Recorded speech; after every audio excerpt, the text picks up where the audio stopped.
este julgamento do caso José Sócrates está ou não a manchar a imagem da justiça portuguesa? Muito bom dia mais uma vez. Eu agradeço o convite para estar aqui em representação da Ordem dos Advogados. Eu queria só, antes de responder à sua pergunta, dizer que subscrevo a parte dita pelo meu colega, Dr. Miguel Fonseca, relativamente à questão dos prazos e ao cumprimento dos prazos pelos advogados, que são, no fundo, e isso é um facto... Então já agora permita-me interromper e comecemos claro. Por aí. Essa questão dos prazos é um dos problemas que é urgente resolver no nosso sistema judicial? Eu creio que sim, porque, repare, nós não podemos ter situações de arrastamento de inquéritos, investigações indefinidamente e depois defender que quem tem a culpa disto tudo são os advogados porque recorrem na parte final e recorrem com prazos. Eu acho que nós temos que olhar para o sistema como um todo, como eu já defendi várias vezes. Eu acho que temos que começar com medidas concretas para ver se conseguimos pôr alguma ordem nisto, porque por falta de meios, muitas das vezes, da Polícia Judiciária, como ontem, num relatório que foi divulgado, se percebeu, há inquéritos que não andam. Quando há decisões judiciais que demoram algum tempo, mais do que aquilo que seria aceitável, a serem tomadas, porque os senhores magistrados também não têm meios. E depois a culpa ser só atirada para os advogados porque recorrem, não é, na minha opinião, correto, porque de facto há mais paralisações no processo. Veja-se, por exemplo, a Rota do Atlântico, 11 anos até à acusação, 10, 11 anos. Eu não nego que as investigações sejam complexas, não é isso que está em causa. O que está em causa é que depois, se por acaso houver prescrição nesses processos, vão dizer que a culpa é do último ato, que é o recurso feito por um advogado.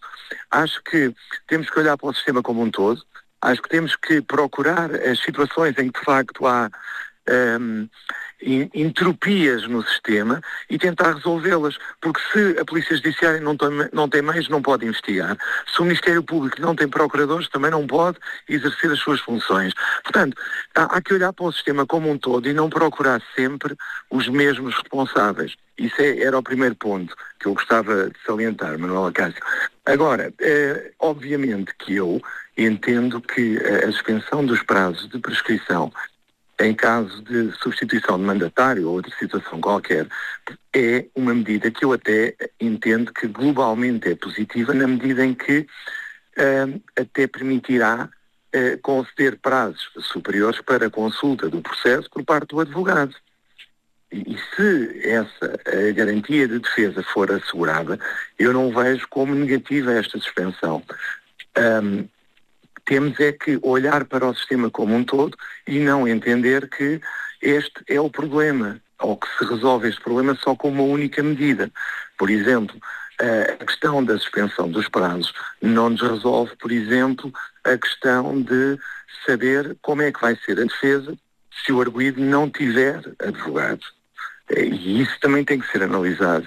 E é uma das questões que tem estado em cima da mesa nos últimos dias. A forma como nós vamos fazer estas reformas, como nós vamos olhar para o processo penal, tem que ser uma forma séria e uma forma que olhe para o sistema como um todo e não se preocupe, como muitas vezes parece ser o caso, única e exclusivamente, perdão a expressão, com os advogados. E a Ordem tem tido uma posição em relação a isto. Também foi aqui falada a questão da substituição de advogados oficiosos ou nomeados oficiosamente. A Ordem tem demonstrado, penso eu, vontade de solucionar o problema e de encontrar uma forma de permitir que o processo siga os seus trâmites. E a Ordem tem uma obrigação legal, como associação pública que é, de sempre que um tribunal precisa de um advogado, a Ordem nomeia esse advogado. Mas num processo como este, de especial complexidade, não pode ser, volto a repetir, uma nomeação qualquer. Ou seja, tem que ser nomeado alguém que, de facto, tenha as condições para exercer a defesa do arguido efetivamente. E daí aquilo que nós entendemos que é: têm que ser dadas condições ao advogado nomeado oficiosamente para que efetivamente possa fazer essa defesa. Temos vindo a trabalhar no sentido dessas condições serem dadas a todos os advogados, como é a questão do CEGIP e do sistema que é utilizado pelos tribunais ser também utilizado pelos advogados, mas há mais coisas que se têm que fazer. E nomeadamente, a possibilidade de quem está adstrito a processos de especial complexidade poder, efetivamente, ter um acesso diferente daquele que tem sido dado ultimamente aos megaprocessos. E isso tem que ser ponderado. Todas as complicações, neste caso concreto do processo Marquês, as complicações causadas por esta substituição sucessiva de advogados, em sua opinião, Dr. João Maçã, deixou numa fragilidade do nosso sistema judicial? Eu não vou negar o óbvio, não é? Eu acho que sim. E a forma como o sistema responder a estas situações será, no fundo, determinante da imagem que as pessoas vão ter no final. Porque eu, como toda a gente, eu quero que o julgamento seja feito e acho que todos temos direito a defender um julgamento justo e que assegure as garantias da defesa.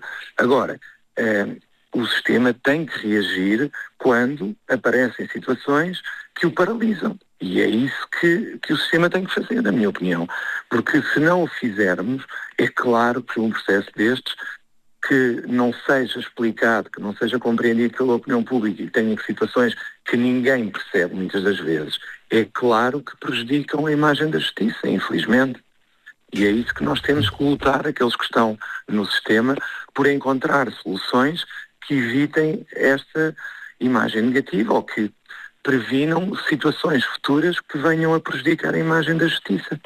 Já nos referiu logo no início da sua intervenção que considera que a proposta do PSD vai no sentido correto. Falou aqui também da necessidade de combatermos algumas manobras dilatórias, mas correremos o risco, Sr. Bastonário, de, nessa tentativa de combater aquilo que se chama manobras dilatórias, poderemos colocar em causa os direitos e garantias da defesa? Eu acho que esse é o grande risco, porque, primeiro, a questão de serem dilatórias ou não, eu não gosto desse termo, porque de facto, se existe uma faculdade legal e se os advogados cumprem prazos, têm dificuldade em perceber como é que é dilatório. No entanto, se entende que essas faculdades legais não se justificam, revogue-se a lei ou altere-se a lei. Agora, o risco que eu vejo é que nós poderemos cair na situação de ter... quando o arguido, desculpe uma expressão, tem uma imagem positiva, as garantias de defesa devem ser mais. Quando o arguido tem uma imagem negativa, não deve ter garantias de defesa e, desculpe uma expressão, até deve ser pendurado num pelourinho o mais rapidamente possível para que isto acabe rápido. E dou-lhe um exemplo. Nós temos um arguido que teve uma boa imagem nos últimos anos, que já falei várias vezes, e que foi o Rui Pinto. Esse arguido, se falasse em redução de garantias de defesa, tenho a certeza que a opinião pública se dividiria bastante. Portanto, nós não podemos fazer condicionar as garantias de defesa de gostarmos ou não gostarmos do arguido.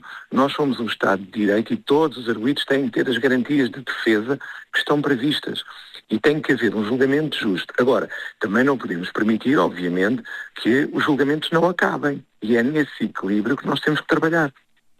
Sr. Bastonário João Maçã, agradeço-lhe mais uma vez a participação no Fórum TSF, seleção do Bastonário da Ordem dos Advogados, a marcar também este debate que hoje aqui fazemos.